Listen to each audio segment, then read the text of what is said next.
So today I want to make an embarrassing confession to you. But first, I was reading something yesterday about some research that's being done by the aid organisation Tearfund, looking into the state of faith in Britain during the coronavirus lockdown. And there's some interesting results.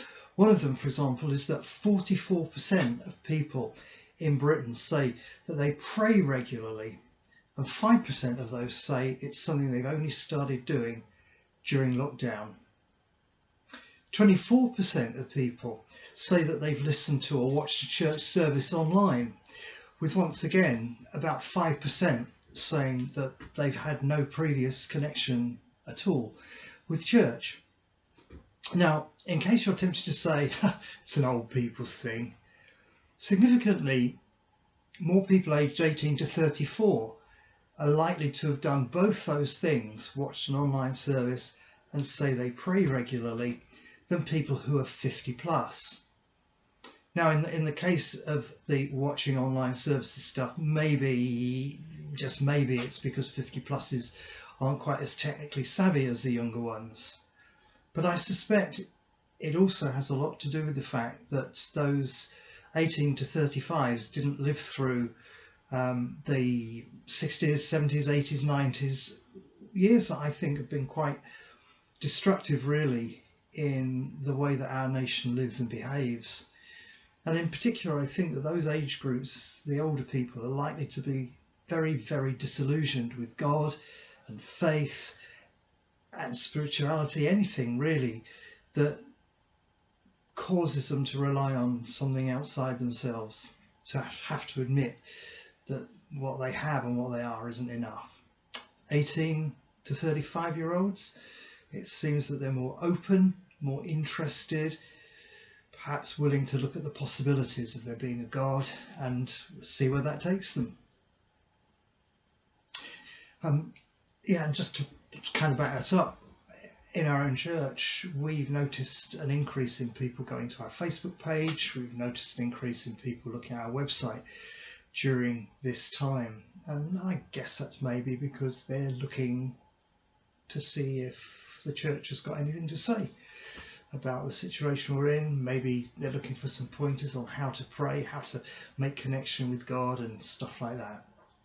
But I've just remembered the real reason you're here is to hear my embarrassing confession. So here it is. Since lockdown began, I've not been able to go to the supermarket because I'm afraid to go. I'm not afraid because of the virus. I guess that would be understandable. I'm afraid to go for the simple reason that things are different. There's queuing, one-way systems, cleansing stations, different ways of paying, all sorts of stuff like that is different. And I'm afraid that I might do it wrong. I might get shouted at. I might be looked down on or patronised. I might make myself look really stupid in one way or another. And so I've been too afraid to go. Now, I know that reaction's over the top, but that's how it is. My wife, who's a key worker, has done all the trips for shopping. Now, I can cope with the local co-op because, well, the staff know me there. And I'm currently plucking up courage to give it a go, going to a bigger shop again. Because I reckon that once I do it, it'll become easier, that sort of thing. And then it hit me. Thinking about people's willingness to connect with church online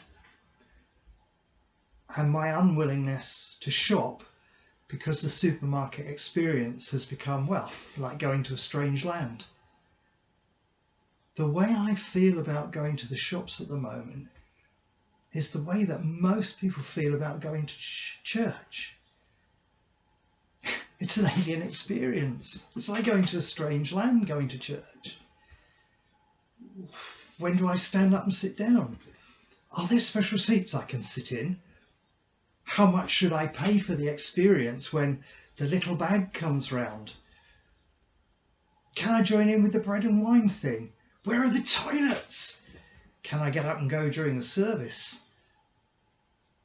And on top of that, there's all the stuff that people have heard about how unloving, how caring, judgmental, negative church people can be. How they are hypocrites. They say one thing and they do another. There's all sorts of really negative stuff, quite apart from the fact that the things that they do, often the way they talk, is completely different. Now, of course, I could have solved my shopping problem by ordering online, as long as I wasn't in too much of a hurry to get my shopping.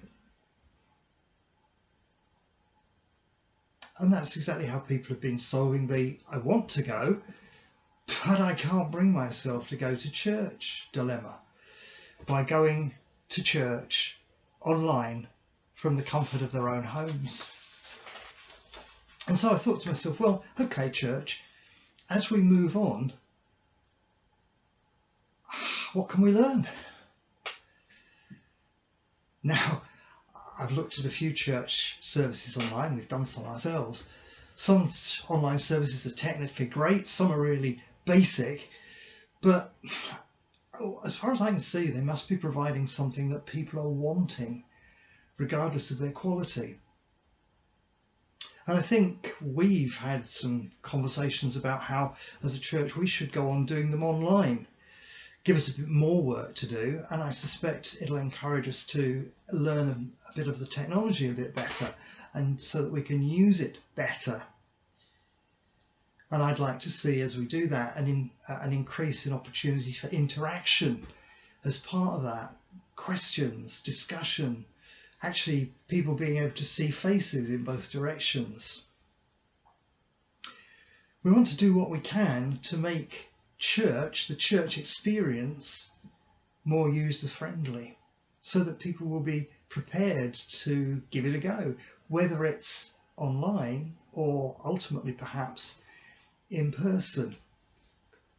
It's not just a matter of making our welcome team better. A lot of churches put a lot of time and effort into making certain that new people who arrive are welcomed and taken care of and looked after, and generally not made to feel that they've been abandoned and they've got to somehow try and get through this experience without any help.